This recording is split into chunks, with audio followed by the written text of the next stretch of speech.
Hey you, yeah you, I'm talking to you.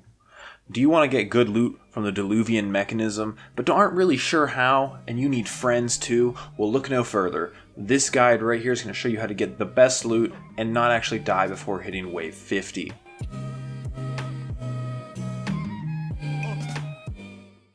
Now you're probably thinking to yourself, Infekted, I could probably just solo this, right? No, don't believe anybody that tells you that. You will get infinite comboed by mobs, either through ragdoll, electricity mobs, or you'll just get swarmed and won't be able to kill them fast enough. So here's what I'm going to lay out for you guys. If you're going into the wheel, you bring in the max party, 5 people. You want to do 4? Don't do 4. Don't even consider it. You want to have that extra person, and here's why. In the arena, there's 4 corners that are away from the wheel. Each person can take one of these corners, and the 5th person can be allowed to rotate between everybody depending on who needs help the most. This is crucial because that extra 5th person can end up saving the life of somebody that's in one of those corners getting their ass beat. And then once that corner's cleared because he helped them, you can go rotate to another corner and clear everything out as easily as possible. Now, this does only work for the earlier waves, but we'll get into how the later waves should work. But for waves like 11 through 40, you can do this corner method with the 5th person near the wheel to either pull the brakes if something truly bad happens, or just to go help out everybody as needed. So next up as well, let's get into gear and what bells you should be bringing.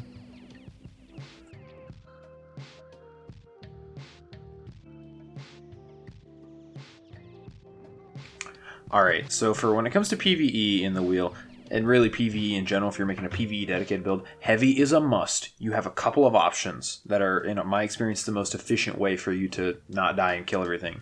You either want to run a Evan Spear Hand Axe, or an Enforcer's Hammer, or Enforcer's Axe. Enforcer's Axe does the most damage, but the key thing about the Enforcer weapons is the fact that they have the spin crit, hits multiple things repeatedly, and also deals with things like Enforcers, Squibbos, Posture Breaking, those guys really easily and usually kills them off 1 crit. Now, the enchants that I recommend for this weapon, the 2 best in my experience are Vampirism, just because when you're hitting a ton of mobs, even if you haven't gotten those health packs yet, it helps keep you alive, really helpful.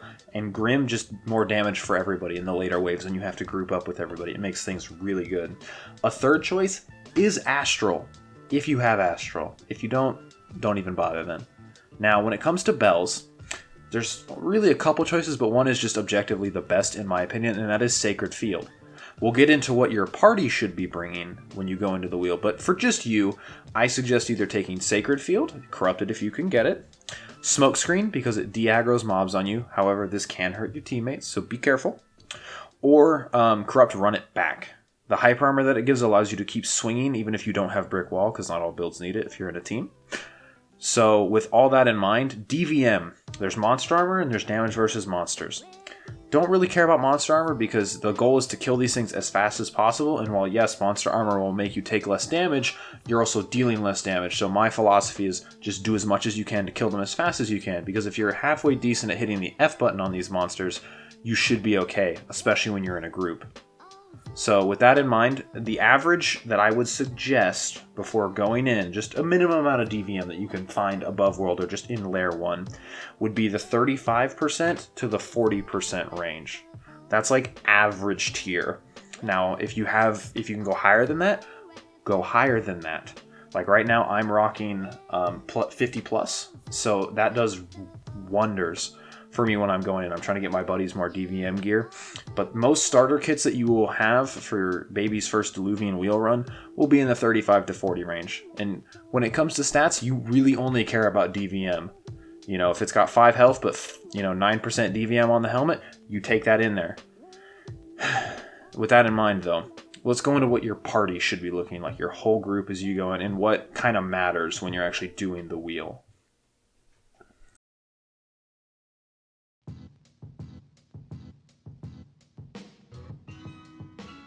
When it comes to the group that you're going to take into the wheel, aside from all the gear that I've already mentioned that you should have for each party member, there's one thing that I've noticed that just works really well.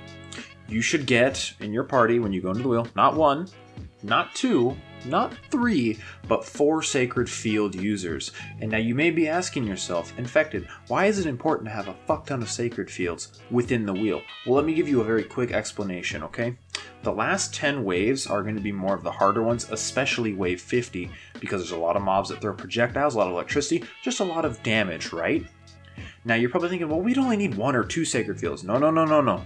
These mobs are going to take a minute to kill, especially if you're going after the tanky ones first. So that sacred field is going to run out. The whole point of these 4 sacred fields is for some of these more hectic rounds, you have the ability to communicate with your team and cycle out these sacreds as you need to be using them. Just as an example, before you guys go into wave 50, you could say, hey, I'll put my sacred down first, announce where it is, and then when you notice the sacreds run out, next person in line does it. So forth and so on until either you somehow died or everything's dead.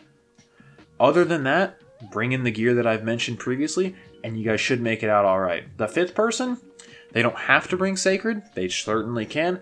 I don't really see why they wouldn't, but other than that, it should be fine. One extra note, bring repair kits if you don't have a graceful user with you. They're very helpful for the later waves just on getting your armor back.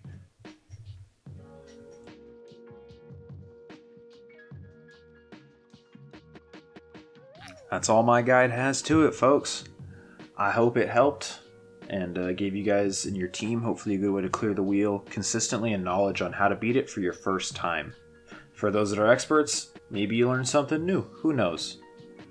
If you guys want to see builds that I'm making for the Diluvian wheel and other things like that, what attunements I think are best, keep an eye out for future videos. But if you're more interested in seeing what builds I have, join the Discord link in the description, and it'll show you how to get access to those builds. So thank you guys for watching. If you enjoyed, like, subscribe, and all that fun stuff. I'll see you guys later.